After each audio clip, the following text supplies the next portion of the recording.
Agent, we're going to do a detour. We'll get back to Loyalty's obsessed fan. Trench's news is making headlines these few days.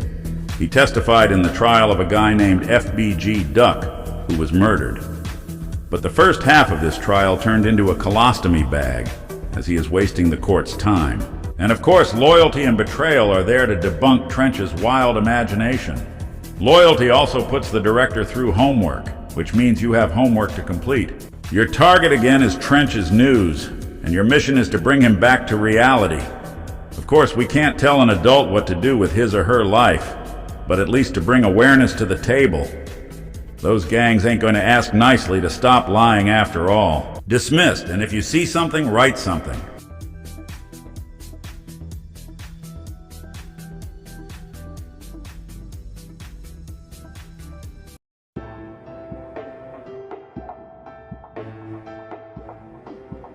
Welcome to the lounge. My name is Shadow, and I have a story to tell. I promised myself I was going to put Trench's news on the back burner while I continue to research Loyalty and Betrayal's biggest fan, Mickey Truth. But new developments starting to pop up on my radar regarding Trench's news.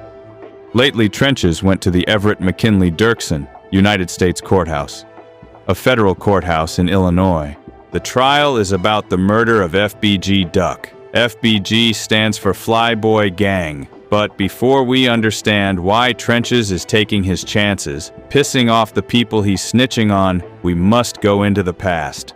The story starts with Ronald Watts, a former sergeant for the Chicago Police Department. He, along with his partner named Mohammed, were corrupt cops making money off the backs of people along Chicago's South Side, particularly the former project known as Ida B. Wells. He was finally caught in a sting operation and was sentenced to 22 months in prison, a slap in the face to 200 people Watts falsely arrested, and to this day, any arrest made by Watts was overturned.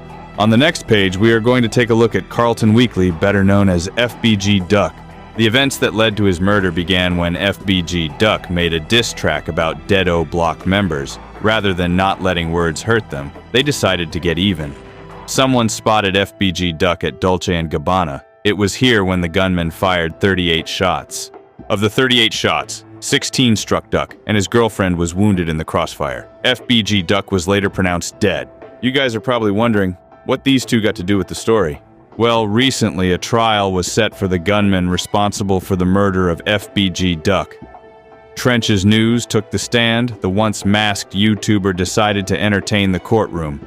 A bad idea to make a fool of himself at a federal courthouse of all places.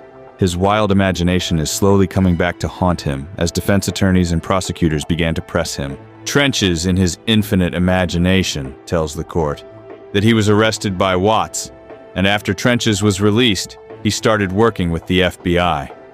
It's too bad there's no video of this whole mess. The feds are really camera shy on these matters. But the prosecutors finds Trench's stories rather fishy, for there were no records of Trench's arrested by Watts, let alone in jail at the time Watts was under CPD's payroll. In other words, Trench's lied on the stand.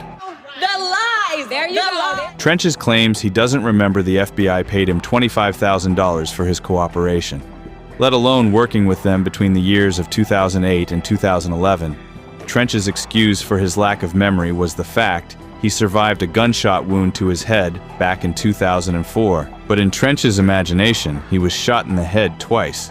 Looks like P. Rico got competition. In a question about honesty, Trench's admits that sometimes he clickbait his content, something most bigger YouTubers does to quickly gain views.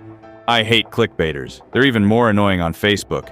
Because of his slapstick comedy at a federal courtroom, Trench's credibility took a lot of hits. He claims he's the Michael Jordan of YouTube. 100,000 plus subscribers doesn't give you that status. There are YouTubers out there in the millions. Nonetheless, after sitting through Loyalty and Betrayal's live stream about Trench's wild stories, I've come to a conclusion that this guy's elevator goes to unfinished floors, and he neglected to have people finish them. For now, we're going to put Trench's news back to the back burner. We got more people to look into. I have a feeling the story about Trench's isn't over yet. For now, this is Shadow signing off, and if you see something, write something. Nice work, Agent. Any sane person would have been held in contempt for wasting the court's time. But something tells me that Trenches isn't sane. I think he is insane, and the scary part is that he doesn't realize it.